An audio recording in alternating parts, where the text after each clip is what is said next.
Salut à tous, on se retrouve aujourd'hui pour l'épisode 1093 du Zap Image. On commence directement avec la dernière photo de l'épisode d'hier. J'avais dit de me dire qui était cette personne, donc j'ai regardé les commentaires, j'ai vu pas mal de bonnes réponses les gars.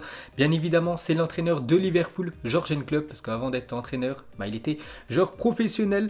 Donc on peut voir voilà, cette photo avec le maillot de Mayence. Et on peut voir son parcours professionnel en club. Donc il a quand même joué à Francfort, il a fait une longue carrière à Mayence. Et dès qu'il a terminé, on peut voir sa carrière de footballeur à Mayence. Dans la même année, il a passé ses diplômes et il est devenu entraîneur de cette équipe de Mayence avant d'entraîner Dortmund et de finir à Liverpool. Ensuite, on va souhaiter aujourd'hui un joyeux anniversaire à Carles Puyol qui fête aujourd'hui ses 42 ans pour le défenseur emblématique de l'équipe du FC Barcelone parce qu'il a fait toute sa carrière du côté du Barça. Carles Puyol, donc il a tout gagné dans sa carrière, une Coupe du Monde, un Euro 2008, il n'était pas là pour l'Euro 2012, donc deux Coupes du Monde des clubs, 3 Ligues des Champions, 3 Super Coupes d'Espagne, il a gagné 6 fois la Liga et une Coupe du Roi, donc bon anniversaire à Carles Puyol. Ensuite les gars, on va parler de Jadon Sancho hier qui a fait un live Instagram et en fait il y a une personne qui lui a dit si tu rejoins l'équipe de Manchester United, enfin l'été prochain, bois un coup d'eau. On peut voir qu'il a bu directement de l'eau juste après. Là il l'a pas dit officiellement de sa bouche, il peut pas dire ça bien sûr, mais il a fait voilà ce geste de boire de l'eau juste après le message de cette personne. Donc on avait parlé déjà il y a quelques semaines, j'avais dit qu'il allait rejoindre cette équipe de Manchester et ça se confirme. Ensuite cette fois-ci une déclaration de Jérôme Roten, consultant sur RMC Sport. Donc il a dit, je sais par les sources du club qu'un accord pour emmener Kylian Mbappé au Real Madrid a été presque conclu, mais avec ce qui s'est passé, je suis sûr que l'arrivée de Mbappé au Real Madrid sera reportée, donc avec ce qui se passe actuellement dans la planète. Donc il aurait pu rejoindre le Real Madrid dès cet été, c'est Jérôme Roten qui l'a dit, parce qu'il a des sources en provenance du club du Paris Saint-Germain, qui avait un accord quasiment entre Mbappé et le Real Madrid pour le futur mercato, donc du coup c'est décalé à la saison prochaine. Ensuite une déclaration de Sir Alex Ferguson, entraîneur emblématique de l'équipe de Manchester United. Il a passé plus de 26 ans dans cette équipe, donc je ne veux dénigrer ou critiquer aucun des plus grands footballeurs qui ont joué pour moi durant mes 26 ans de carrière à United, mais il n'y en a eu que 4 de classe mondiale, donc Eric Cantona, Ryan Giggs, Cristiano Ronaldo et Paul Scholes. Des 4, Cristiano Ronaldo était comme l'ornement au sommet d'un sapin de Noël, le plus grand de tous. Ensuite pour continuer avec Ferguson, donc regardez le classement de Manchester United en Premier League quand Sir Alex Ferguson était le manager du club, une légende, vraiment pour vous dire que Manchester United à l'époque les gars c'était très lourd. C'est vrai que ces dernières années c'est très compliqué depuis tout simplement qu'il a arrêté d'être l'entraîneur de cette équipe de United, donc depuis la saison 1992-1993 jusqu'à la dernière saison qu'il a entraîné en Première Ligue. Donc 2012-2013, on peut voir que le pire classement de Manchester United en Première Ligue, c'est la 3e position. On peut voir qu'ils ont souvent quand même remporté cette Première Ligue quand il était aux commandes de Manchester United. Et depuis, c'est très compliqué. Je dis, ça tourne aux alentours de la 5e, 6e place, l'équipe de Manchester. Donc voilà, la dernière saison qu'il avait entraîné, bien évidemment, Manchester avait été champion d'Angleterre. Et pour finir avec cette équipe anglaise, une déclaration du capitaine Rio Ferdinand, légende du côté de United. Il a dit: le Barça, il y a eu des discussions avec mon agent, j'ai toujours dit que je voulais jouer à l'étranger, mais la seule chose qui m'arrêtait était de gagner et de réussir à domicile. J'ai eu la chance d'avoir trouvé un super club à Manchester, donc il aurait kiffé jouer à l'étranger, Rio Ferdinand. Donc du coup il a fait quasiment toute sa carrière du côté de Manchester, parce que Manchester avant les gars c'était un rouleau compresseur. Ensuite une déclaration de Aaron Ramsey, le gallois, sur Cristiano Ronaldo, son coéquipier du côté de la Juventus. Cristiano, c'est un athlète exceptionnel. Il est le premier au gymnase. Il passe d'abord par toute sa routine et ensuite il est sur les terrains. C'est un vainqueur. On sait que Cristiano Ronaldo, c'est le travail avant tout. Et tous les joueurs qui côtoient Cristiano Ronaldo disent tout simplement que c'est une machine.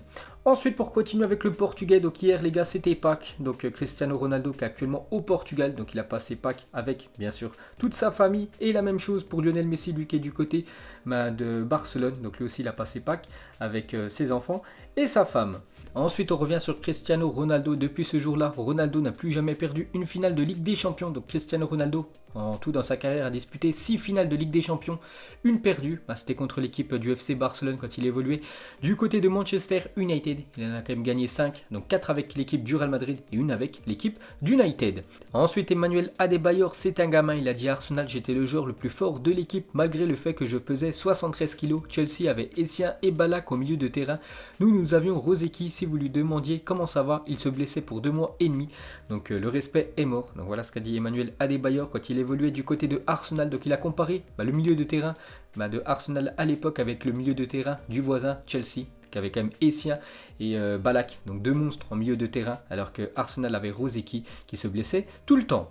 Ensuite, il y a 9 ans, après 26 secondes de jeu, Stankovic a calmé Manuel Neuer en reprenant d'une reprise de volée splendide un dégagement du gardien allemand qui venait d'effectuer une sortie tête plongeante loin de son but, un des plus beaux buts de l'histoire de la Ligue des Champions. Donc c'était un match entre l'Inter Milan et l'équipe de Schalke 04, parce que Neuer avant évoluait du côté de Schalke 04.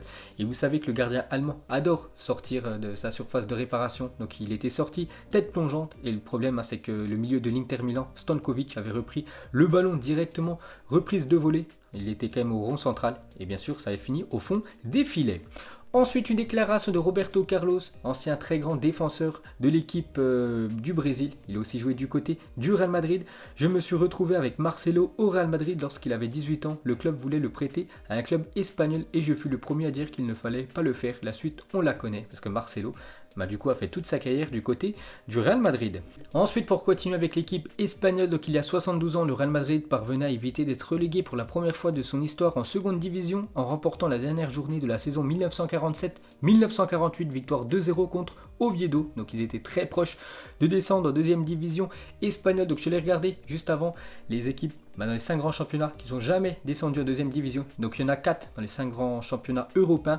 Donc il y a le Real Madrid, le FC Barcelone, l'Athletic Bilbao et l'Inter Milan. Ensuite, on va parler de Zidane a bel et bien décidé de se séparer de Dani Ceballos l'été prochain. Le Real Madrid aimerait récupérer 40 à 50 millions d'euros dans la vente du joueur. Donc hier j'avais dit que la Juventus a été intéressée, ils allaient même proposer 40 millions d'euros à l'équipe du Real Madrid pour Dani Ceballos. Actuellement il est du côté de Arsenal, donc il devrait quitter le club dans les prochains mois. Ensuite, un petit coup d'œil à la une journal AS aujourd'hui en Espagne et c'est marqué en titre à la recherche du clone de Casemiro. Donc Zidane veut un milieu de terrain qui mette de l'impact physique afin de doubler le poste du Brésilien qui n'a cette saison pas de remplaçant. Camavinga, Kanté et Soumaré sont ciblés. Donc on peut voir quand même des joueurs qu'on connaît très bien parce qu'il y en a quand même 2 qui évoluent en Ligue 1. Donc Soumaré du côté de Lille, Camavinga du côté bien évidemment du Stade Rennais et N'Golo Kanté, le français. Ensuite, on revient sur Camavinga. Donc Rennes serait disposé à vendre Eduardo Camavinga cet été au Real Madrid à condition de se le faire prêter pour la saison 2020-2021. Donc ça pourrait vraiment se faire. J'en suis sûr, ça va se faire dans les futurs mois. Donc Camavinga va signer du côté du Real Madrid et il va être prêté pour une saison de plus du côté de Rennes. Ensuite, pendant ce temps-là, sur Twitter, donc on a pu voir sur la une du journal AS que c'était marqué aussi Kanté parce que Chelsea, d'après Beansport, les dirigeants de Chelsea seraient prêts à laisser partir N'Golo Kanté cet été. Donc le Real Madrid est sur le coup, mais aussi l'Olympique Lyonnais parce qu'on peut voir le directeur sportif de Lyon, Juninho, qui a vu cet article et il a mis quelques symboles pour dire voilà, que lui aussi il est intéressé pour pouvoir recruter N'Golo Kanté. Pourquoi pas? On peut voir déjà que des supporters de l'Olympique Lyonnais ont fait un montage de Kanté qui signerait du côté de l'Olympique Lyonnais jusqu'en 2024. Donc ça reste à voir, mais ce serait quand même un gros coup de voir N'Golo Kanté en Ligue 1 la saison prochaine. Ensuite, on va parler de l'attaquant de l'Atlético Madrid, Alvaro Morata, et quand Morata répond à un internaute qui lui demande de rester chez lui, donc la personne lui dit sur Instagram en commentaire, reste à la maison. Et il a répondu « Je suis chez moi ». Et on peut voir que chez lui, il a quand même un lac, Alvaro Morata, dans sa propriété privée. Ensuite, on va parler de la mère de Neymar qui a 52 ans, qui sort maintenant avec un garçon de 22 ans après s'être séparé de son mari, c'était il y a 5 ans. Cela signifie que le beau-père de Neymar a 22 ans, 6 ans de moins que Neymar. Donc voilà une petite info sur la famille Neymar. Donc il a réagi, Neymar, donc âgé de 52 ans, la mère de Neymar, Nadine Gonçalves, a officialisé sa relation avec Thiago Ramos, mannequin brésilien de 22 ans. Donc le joueur du Paris Saint-Germain a commenté « Sois heureuse maman, je t'aime », a commenté Neymar sous le message Instagram de sa mère. Ensuite, on va parler de Hicham Bouchemlal, originaire de Nîmes, devrait transmettre dans les prochaines semaines une offre de rachat à Rani Assaf, actuel propriétaire du Nîmes Olympique. Donc Hicham Bouchemlal arrive avec le soutien d'un fonds d'investissement singapourien avec un milliardaire à sa tête. Donc on peut voir que Nîmes pourrait être racheté dans les futures semaines par un investisseur singapourien. Donc aurait une fortune de plus de 1 milliard d'euros. Donc voilà, dernière info sur le club français.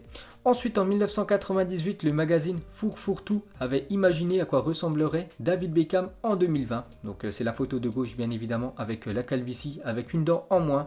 Et on peut voir à quoi ressemble David Beckham en 2020. Ensuite, une déclaration de Sacha White, donc c'est l'ex-femme de Unai Emery.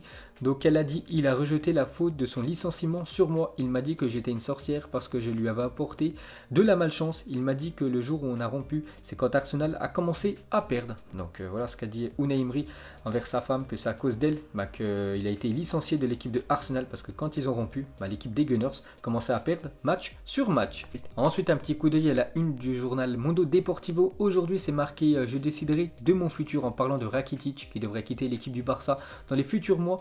Donc Rakitic ne veut pas être une monnaie d'échange et demande du respect. Je ne suis pas un sac de pommes de terre qu'il a dit. Et il a aussi dit je veux être là où je serai valorisé.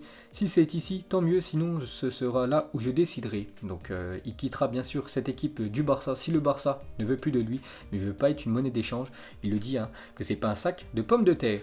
Ensuite, cette photo de légende, le soir d'une demi-finale de Coupe du Monde, c'était en 2006. L'équipe de France contre l'équipe du Portugal. On peut voir Thierry Henry et Cristiano Ronaldo à la fin du compte. C'est les Français qui se sont imposés 1-0 dans cette demi-finale.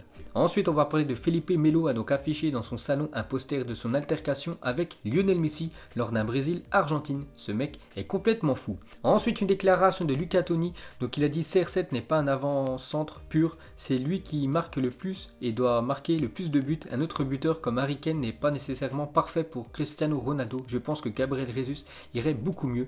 Donc en gros il conseille à l'équipe de la Juventus de recruter Gabriel Jesus pour l'associer avec Cristiano Ronaldo l'année prochaine à la Juve. Ensuite une déclaration de l'Algérien Ben Sebaini, ancien joueur de l'équipe de Rennes maintenant. Il évolue en Allemagne, donc il a dit un jour j'étais en vacances à Dubaï et un ami m'a appelé et m'a dit il y a un match à jouer dans une salle avec Zidane. J'y suis donc allé. Donc le journaliste lui a dit Zidane savait qui vous étiez. Donc il a répondu, l'Algérien, il a dit je ne sais pas. Nous ne nous sommes pas vraiment parlé, mais j'espère qu'il a remarqué que je suis un footballeur professionnel. Donc voilà une petite info entre Ben Sebaini et Zizou. Ensuite une photo collector de deux légendes de Liverpool. Donc à gauche Mohamed Salah et à droite Kenny Dalglish. Donc pour ceux qui ne connaissent pas les gars, très grand buteur de l'équipe de Liverpool, il a aussi été entraîneur de cette équipe des Reds, l'Écossais. Donc on peut le voir en train de donner le trophée du Golden Boot à Mohamed Salah. Et pour finir les gars, ce Zap Image, mettez-moi en commentaire donc s'il y avait un match entre les meilleurs joueurs du continent européen et les meilleurs joueurs du continent sud-américain, quelle équipe gagnerait? Donc on peut voir côté Europe, on peut voir du très lourd, surtout en attaque Mbappé, Lewandowski et Cristiano Ronaldo. Mais dans le continent sud-américain, il y a aussi du très lourd en attaque avec Neymar, Agüero, Firmino et bien évidemment Messi. Donc vous mettrez tout ça en commentaire. Donc voilà les gars, la fin de ce Zap Image 1093. Donc si ça vous a plu, un petit like et je vous ferai l'épisode 1094 demain. Donc moi je vous laisse et je vous dis à la prochaine comme d'habitude. Ciao à tous.